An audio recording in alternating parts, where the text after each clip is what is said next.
Assalamualaikum warahmatullahi wabarakatuh. Mas bro, mas geng, mas guys, berjumpa lagi dengan channel Dani AR ya mas geng. Pada kesempatan kali ini kita akan memantau progres terbaru di area rest area Tol Semarang Demak. Tol Semarang Demak paket 1B. Nah, kota Demak ini dari tadi malam diguyur hujan ya mas bro, dari siang hingga malam hujan semalaman. Jadi ini proyeknya banyak genangan air dan juga semakin memadatkan timbunan pasirnya. Untuk keadaan pesisir saat ini hari Rabu tanggal 11 Desember 2024. Ini kondisinya sedang rob besar, lumayan tinggi robnya mas bro. Jalan Pantura ini juga terendam saat pagi ini. Nah, di sini untuk perakitan matras bambunya itu hampir 99% sudah terhamparkan semua. Hanya tinggal melapisi ke layar-layar sampai 13 lapis mas geng. Nah, itu di pojok kiri atas sudah saya sediakan titik lokasinya ya, dimana kita berada dan kita memantau perkembangannya. Ini sudah ada timbunan yang sudah diinstal pita PVD dan juga itu ada alatnya rig yang panjang itu mas geng. Itu alat yang digunakan untuk membenamkan atau menancapkan PVD tersebut untuk ketinggiannya sekitar 45 meter dan kedalaman sampai 40 meter mas bro. Nah, setelah pemanjangan pita PVD ini akan dihamparkan dengan geotekstil, yaitu geotekstil lapisan ketiga, dan akan dilakukan penimbunan pasir lagi sampai nanti layar ke-7. Setiap layar itu memiliki ketebalan atau ketinggian 1,5 meteran mas geng. Jadi nanti tanggul lautnya itu dan jalan tolnya akan memiliki ketebalan atau ketinggian kurang lebih 9 sampai 12 meter. Nah, untuk yang bertanya bambu ini apakah kuat di dalam air, bambu ini apakah tidak rapuh, apakah tidak hancur atau patah di dalam air. Nah, penjelasannya itu panjang dan banyak ya mas geng, karena bambu ini digunakan untuk bahan tambahan, bukan bahan utama pembuatan tanggul laut maupun jalan tolnya. Bambu digunakan untuk bahan tambahan perkuatan tanah dan peningkatan kualitas tanah dasar mas bro. Jadi bambu ini nanti akan tenggelam di air. Setelah ditimbun atasnya, bambu ini juga akan terbenam sekitar 4 meter ke dalam tanah atau amblas 4 meter ke dalam tanah di dasar air itu.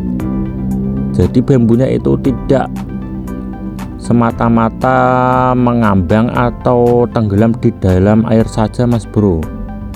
Nanti akan bercampur dengan tanah di dasar itu dan tanah dasarnya akan semakin padat, dan lama-kelamaan bambu itu nanti juga akan turun dengan sendirinya setelah ditimbun.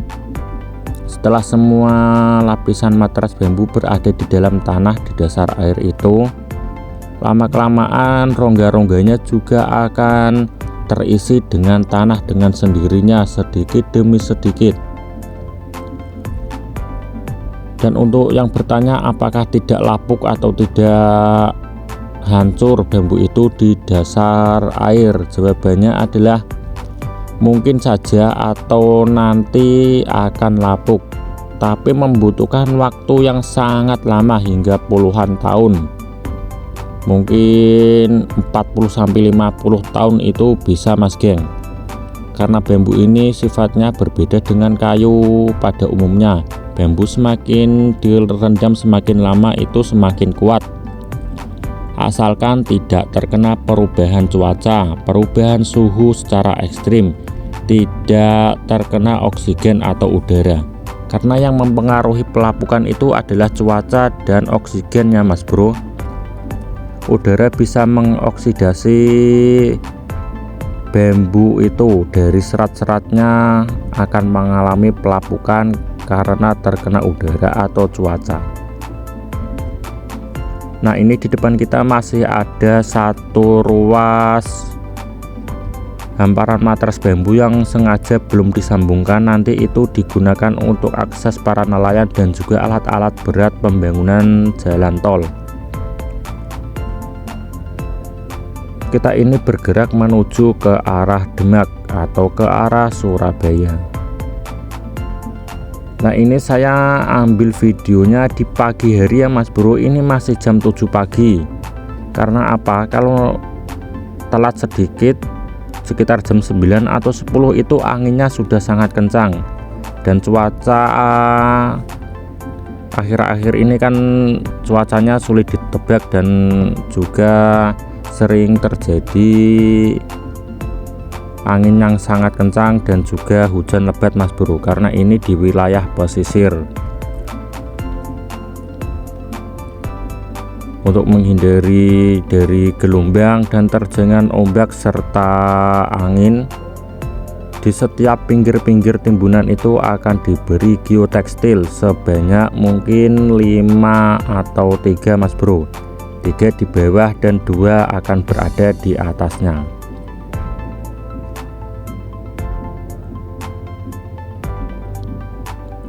Nah, seperti inilah Mas Geng tampak dari atas hamparan matras bambu.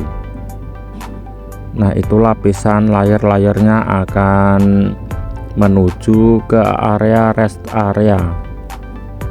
Nanti rest area ini akan dilengkapi dengan dermaga atau jeti untuk perahu serta mungkin speedboat ya Mas Bro, bisa digunakan untuk berwisata, rencananya begitu. Karena ini menjadi rest area satu-satunya dan pertama di Indonesia yang memiliki pemandangan lautan. Nanti seperti apakah rest area ini jadinya Mas Geng? Bikin penasaran, nanti kita akan selalu ikuti progresnya. Mungkin 2 minggu sekali saya akan ambil gambarnya di area ini. Nah, kendala yang dihadapi dalam pembangunan tol Semarang Demak di seksi 1B ialah terjangan gelombang tinggi Mas Bro.